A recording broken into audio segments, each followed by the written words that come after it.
Welcome back, guys. Let's talk more about Eve Echoes. In this episode, we're talking about new players.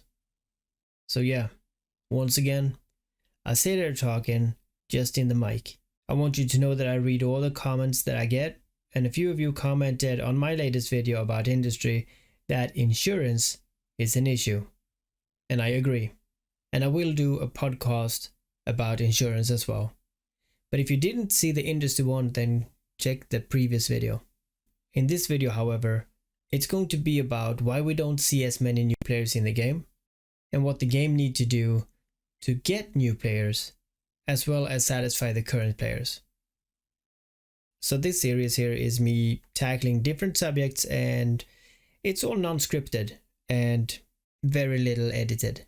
So I want this to be something that you guys can listen to while you're gaming or driving your car or before you sleep.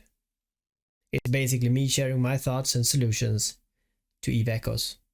And if you want me to go into something special, then always let me know in the comments, and I might make a podcast or a video about that subject after this. And subscribe to not miss out on any video. I'll also end this series with reading some of the comments that I find funny or clever on the previous video. So here goes. Let's start with the issues that prevent new players to join Eve Echoes. One of the biggest reasons is the tech level. This is a good idea that unfortunately only works for the first year. Now most players are 3 years into the game, and we need ways to get new players to catch up in the game, because the tech level is one of the biggest things that keeps new players away.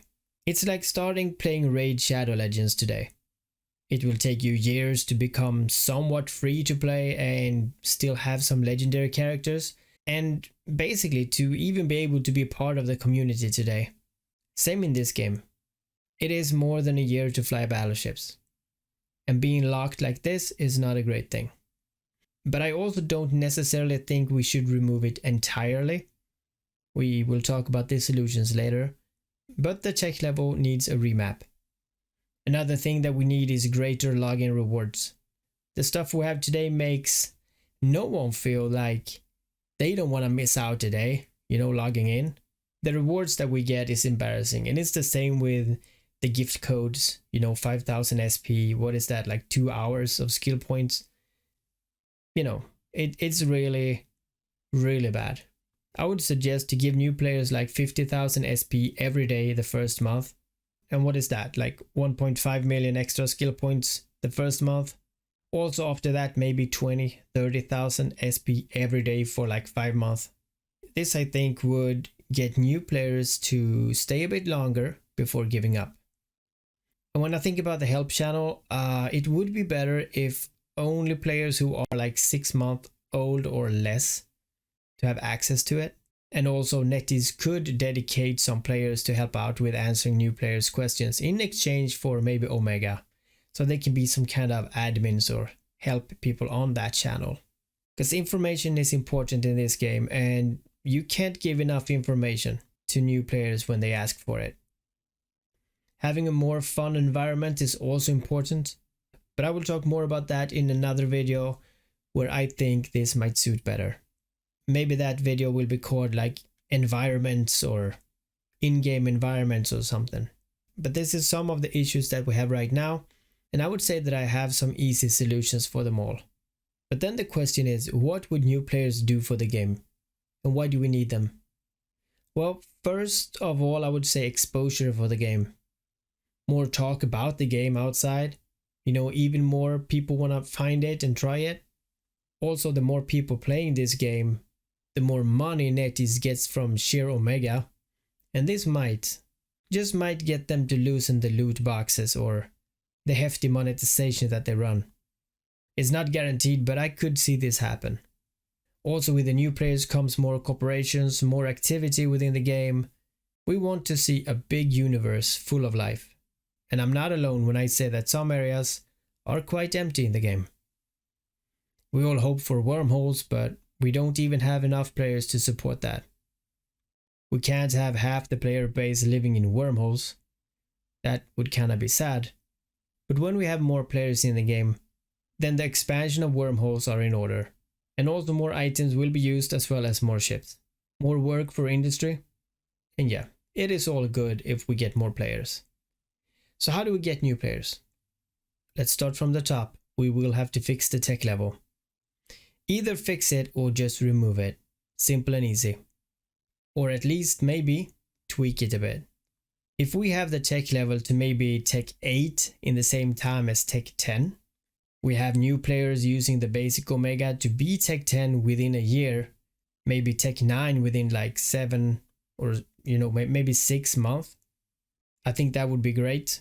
But the most important part, to not have so many ship restrictions. We could have a tech level that goes from 1 to 3. The first one would be a month, and here you can fly everything that is a prototype. It's like a learning time, like initiating time. Then you're in tech 2, and you get access to all the ships, except maybe, I don't know, faction battleships and strikers. And now you can do most of the things, you can fly most of the things, and here it's up to you, depending on what you want to fly and what you want to lose. Remember that I'm not talking about skill time. I still think that the skills are good in time. A few month old character in a battleship will be severely limited with trained skills. But the option to fly it is there. And a specific trained character can fly a bigger ship quicker than someone who spreads their skills. So making this change, then all the new players will not have this dark, horrible cloud over their head, knowing that they need to pay for the game for a year to even try some of the ships. I also would love to see that what ship you can fly is based on what kind of skills you have trained, pretty much like EVE Online. For example, you need level 5 in expert battleship to fly strikers. That is still going to take 3 months to train, but I think it is long enough for new players to learn the basics of the game. So that is one way to fix the tech level, is to trim it down, make it easier, or just plain and simple remove it. I don't think we need it, but it's easy to make a character and pimp it up with B types and train a few of the skills like 4-4 and then maybe make that into a bot. So I do understand the dedication you need, but I also don't like that we as players have to be sacrificed just because the game do not want the bots in the game. That's my idea. But then of course, we also need content for every new player. We need content for old players. And we need content so that people get back to the game. We need events, more fun, exciting drops from encounters that maybe would spark curiosity in new players. We need special training missions where they join NPC fleets in battles to let them know what awaits. We need in-game commercials showing a Sheev YouTube so that they know where they get the content. Okay, that one was just me fooling around. Of course, we should not have that. Put Ramblin there instead. No, but seriously, we need content for players. And not only for players who don't have skills for big ships yet, but also for those who want to focus on small ships. I agree that you should not be able to reliably make the same amount of ISK in a Bantam as someone who flies a battleship, but there should be ways to make ISK with small ships. And not only with luck doing hacking and scanning sites. There have been an idea in my mind for some time, and I think this is the perfect time to explain this one. Wormholes. Yeah, hear me out. I know that I just said that we can't have wormholes, but just hear me out. This is not just wormholes. Imagine that we get small, medium and large wormholes. Netties will start with the small ones. These wormholes have content such as nullsec like mining belts, or similar to nullsec anomalies, and also an agent placed in a station where you can dock and take encounters from in this wormhole. Now this wormhole would of course have no local chat, just like EVE Online, making it seem very hostile and very unsure if anyone is there or not. But the great thing that this one, the small ones, is just for frigates and destroyers. All content in these ones are made for small ships. The wormhole entrance would collapse now and then and appear in new areas, but the option to have a clone bay within. This way you could find it, jump in, set a jump clone, making it easy to jump back to Empire and back to the wormhole without finding it again.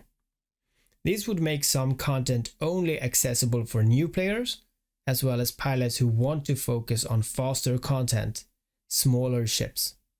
To make this a bit more suited for new players, we could have a calm wormhole and a hectic wormhole. The calm wormholes would have gate guns, just like low-sec around the station, and a hectic one would be lawless. Throw in a couple of these wormholes like 50 or 100 and I bet that players will flood this game. But of course it's up to NetEase and what this wormhole would provide in terms of minerals and items and enemies. But if it were me, I would add exotic ores, maybe gas harvesting. But yeah, not to make this video too long, I can talk more about this in other videos, but that is a great way to make content for small ships. And this would make the game very exciting for frigate and destroyer pilots. Now, of course, after that, they can add wormholes for any ships up to battle cruisers. So for example, medium wormholes. And sure, in the future, even large ones for anything up to battleships. I personally do not think that capitals would be able to enter the wormholes, but I'm not fully against, extra large wormholes for anything up to capitals. But yeah, this is just my opinion. This is personal opinion. Capitals should be fighting big fleets battles in nullsec and not protecting a citadel in a wormhole. But anyway, what else could get more players in this game? If I had full hands on this game, I would skip alpha. I'd make it so that we would have basic omega, standard omega and duo omega. This lets free-to-play being able to use the game fully, but everything takes, of course, a lot longer time. Standard omega for those who want to skill a bit faster and duo omega for even faster. And honestly, if it were me, I would give duo omegas the ability to skill on all characters on one account at the same time. Standard omega would be like a duo omega, only train one character, and basic omega would be the new alpha. This is probably never going to happen, but I feel I must speak my mind here. Because why not? Why not have it free? I think alpha restriction is bad for the game. It's bad for the players, but I do understand it from the gaming perspective. If we don't have alpha, then once again anyone can make a bot to farm the game and blah blah blah. But really, why didn't they make the AI core almost free with in-game currency? I mean, I do feel that this should be free. And this is great for the bots. Less profit would be for the botters and that is good for the game. But I don't know, technical things ain't my thing. But other game uses this idea to eliminate botting. So why not this game? And sure, there's more ways to bring players in this game, like more commercials and not the bad one that you lie about the game, but the good ones, like the ones I did a long time ago on my channel. But yeah, as always guys, let me know a subject in the comments and I'll see if I can make a video on that one as well. And oh yeah, let me read some comments again. We start with the refugee notes. I am surprised that this piece of crap is still alive. When I was in alpha, this game was promising, but NetEase fucked up so hard. Yeah. Alright. We also got Thunder. I love that I finally found someone talking positive. I started playing a couple months ago and I already feel like quitting just because what other people say. I answered, you're welcome to be a part of us space huggers. We have a couple of lol because of my April Fool's video. We also have Michalk, 1487. Drop that echo half crap and play the real thing, just saying. I answered, isn't 16 years enough for EVE Online? And he said, it is 20 and no. And I said, haha, well, I played for 16 years and you're right, I missed 4 years, I guess. We also have Big Funny, 6312. As much as I hate the idea of ammo, having it made from minerals would create a consistent demand. I answered, sure, but I would like the idea of more minerals in every manufacturing. I think that would do a lot. And I also say that I do have an idea with ammo-ish. Check future videos, because I haven't made that video yet. Then we also have Res2590. This was really funny, I think. He said, please don't give NetEase any ideas, ha ha ha ha. And I answered, yeah, I thought about that afterwards. What if they starts to listen to us right now? and they make what I did in my April Fool's video. And the last one, Mighty Shadow 8147. Oh boy, I believed you until the last second. I was planning to go and buy all the Dramels from the market. Well done, mate, you got me. And I answered, thank you. A bit too early, I hear, sorry. In a few hours it's correct. So yeah, thank you so much everyone. Don't forget to like this video, and I see you guys again.